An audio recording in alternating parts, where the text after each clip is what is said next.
1971, a small town in northern England, Hexham. In the garden of an ordinary family home, children discovered two strange objects, stone carvings that looked almost human. But the problem was there was something deeply unsettling about them. Large eyes, frozen expressions, and a feeling of discomfort that nobody could fully explain. At first, they seemed harmless, nothing more than old stone figures. But after that day, strange things began happening inside the house. Sounds during the night, shadows moving through empty rooms, and a strange presence that every member of the family claimed to feel. People would eventually call them the Hexham Heads. And even now, whether those stone heads were truly harmless or something else entirely has never been fully explained.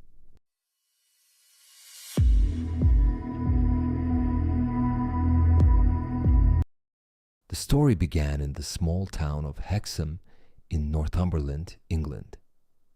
It was a quiet residential area, not a tourist destination, and not a place known for unusual events.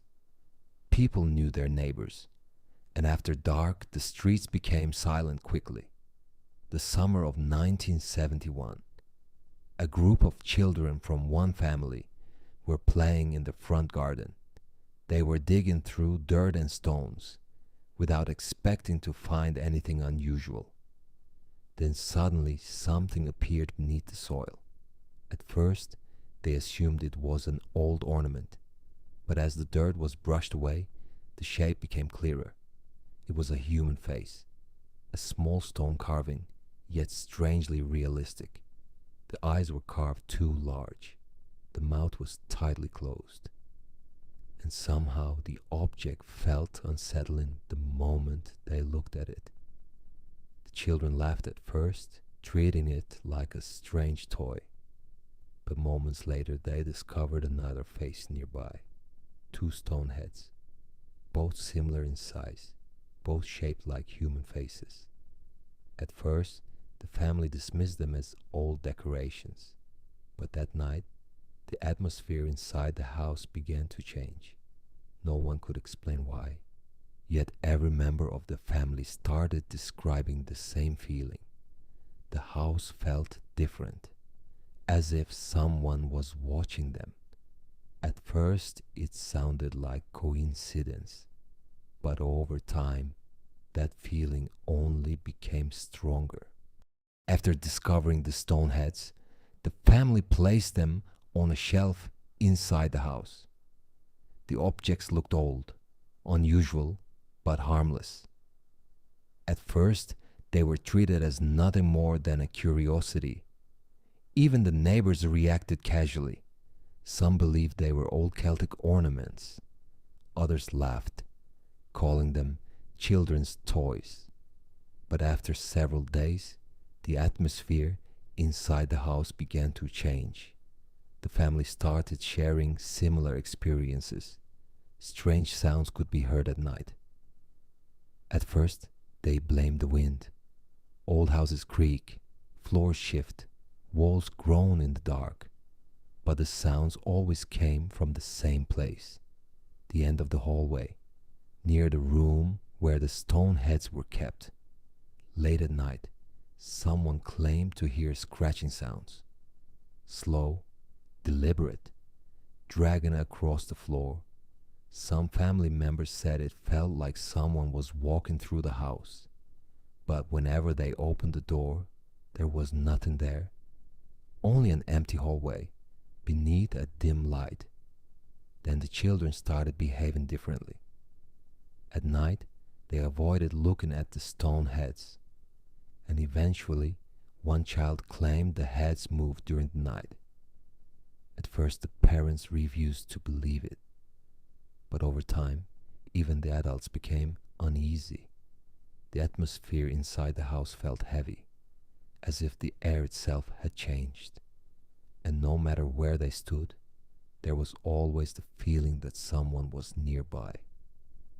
What began as a simple stone carving had started changing the entire mood of the house. Rumors spread quickly. In a small town like Hexham, even small stories traveled fast, and the story of the strange stone heads was enough to draw attention. Some locals believed the objects could be ancient folk relics. Northern England still carried traces of old Celtic culture. Ceremonial carvings had been discovered before, but the real issue was the appearance of the heads themselves. Several experts claimed the expressions looked strangely modern.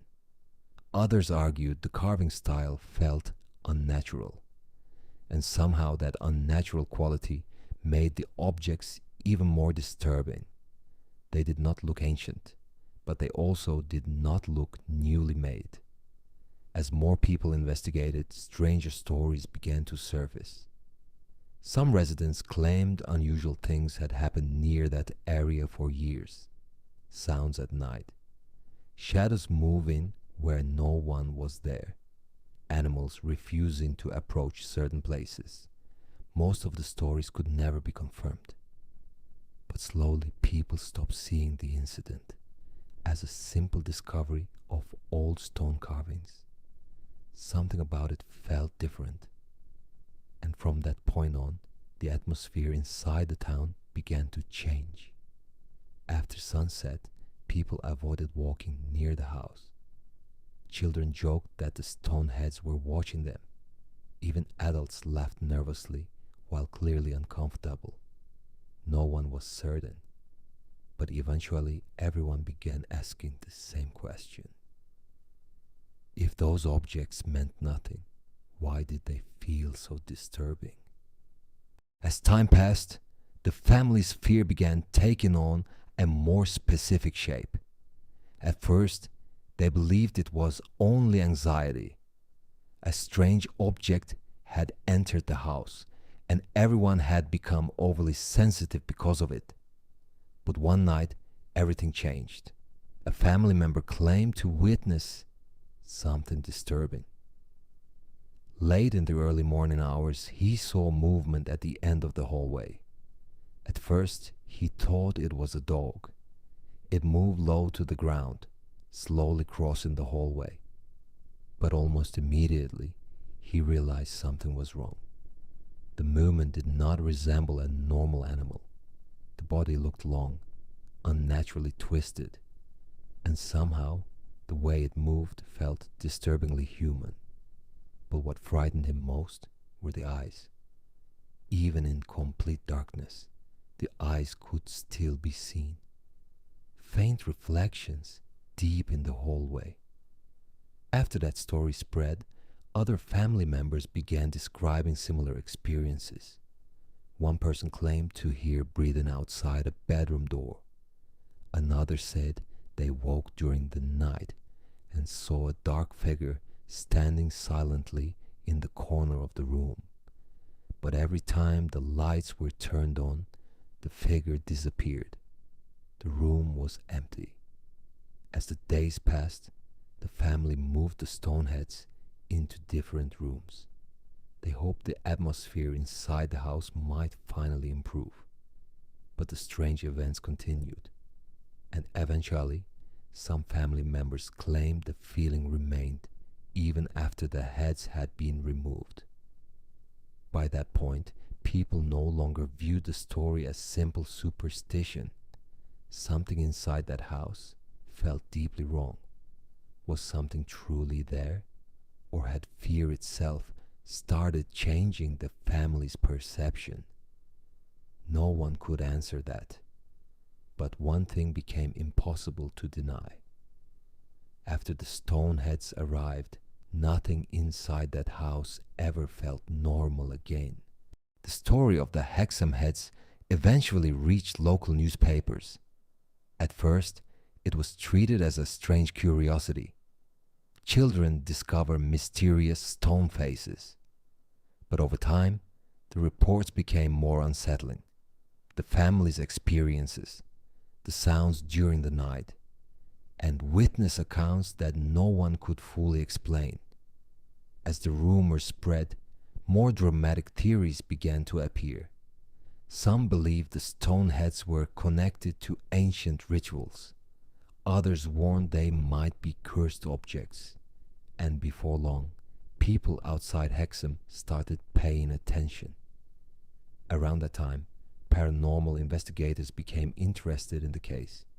They visited the house, hoping to study the stone heads directly.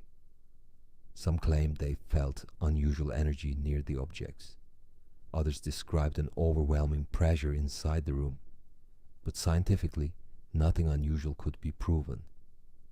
The stones appeared ordinary, no radiation, no visible abnormalities. And yet, the fear surrounding them continued to grow. Because the most disturbing part was never the stones themselves. It was the stories people carried away after seeing them. One person claimed they suffered nightmares after visiting the house. Another said they constantly felt watched while standing near the heads. Eventually, the case divided people into two opposing beliefs. One side insisted everything was caused by fear and suggestion. The other believed something inside that house could not be explained. And as time passed, more people became afraid of that second possibility. Eventually, people arrived at the most important question. Where did the stone heads come from?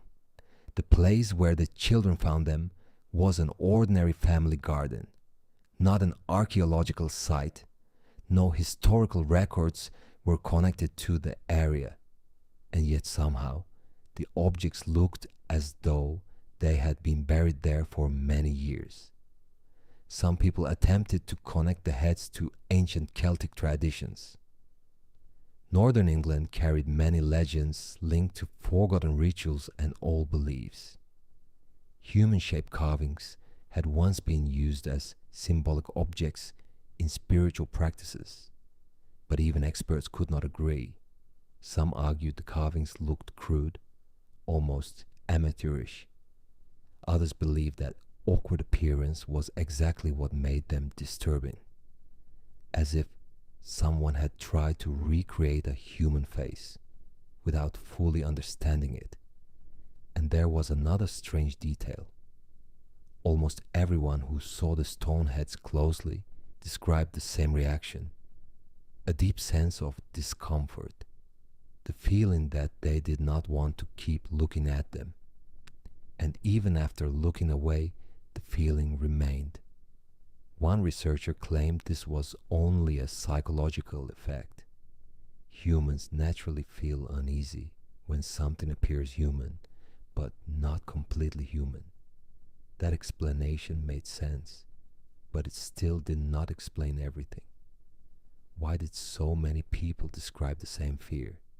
Why did the atmosphere inside the house change so suddenly? And why, even years later, did people still remember the stone heads with the same sense of dread? Those questions never completely disappeared. If anything, they only became more unsettling over time. As the years passed, the Hexham Heads slowly disappeared from public view. The stone heads changed hands several times. Some reports claimed they were stored for research purposes, but eventually the records became unclear. No one could say with certainty who possessed them last or where they are now. Very little verified information remained, and yet strangely, the story itself never disappeared. If anything, it became even more unsettling over time. People continued repeating the stories connected to the house, the sounds heard at night, the figures seen moving through the hallway, and the strange pressure people claimed to feel while standing near the stone heads. Some believed the entire case was nothing more than mass fear, a small-town rumor that grew larger with every retelling, and over time ordinary events began to feel unnatural. Scientifically, nothing paranormal was ever proven. Very few photographs remained. No decisive evidence was ever discovered. And yet, the fear surrounding the story never faded. Because for many people, the disturbing part was never the evidence. It was the feeling the story left behind. Why did so many people describe the same emotions? Why did the story survive for decades? And why do some people even now feel uncomfortable simply looking at photographs of the heads? The Hexham Heads case was never a massive crime. It was never a global tragedy. It was only the story of two strange stone heads found in a quiet town. But perhaps that is exactly what makes the story disturbing. Not because of what was proven, but because of how ordinary everything seemed. The quiet feeling that something is wrong, and the possibility that such things might exist far closer to us than we would ever want to believe. Even now, the Hexham Heads remain unexplained. No one knows for certain whether the stone heads were ancient relics, an elaborate prank, or something else entirely. No final answer was ever discovered, but perhaps the most disturbing part was never the objects themselves. It was the reaction people had to them. Most who saw the stone heads described the same feeling: a deep discomfort, an unshakable sense of unease, and the feeling that they did not want to keep looking. Perhaps fear does not always appear directly before us. Perhaps the most disturbing things are far more subtle. A small feeling that something is wrong, an unnatural silence inside an ordinary room, and the strange sensation that someone is nearby even when no one is there. Those feelings often remain with people the longest. Two stone heads found in the garden of a small house in Hexham. Maybe they were nothing more than simple carvings. But even now, people continue asking the same question. Why did so many people describe the same fear and the presence people claim to feel inside that house? Was it truly only imagination? Or did something inside that house leave a deeper mark than anyone realized? Because even now, long after the stone heads disappeared, the story still leaves behind the same unsettling feeling that something was never completely gone. This story ends here, but in the darkness, stories remain. Will you stay for the next one? Dark Case Hub.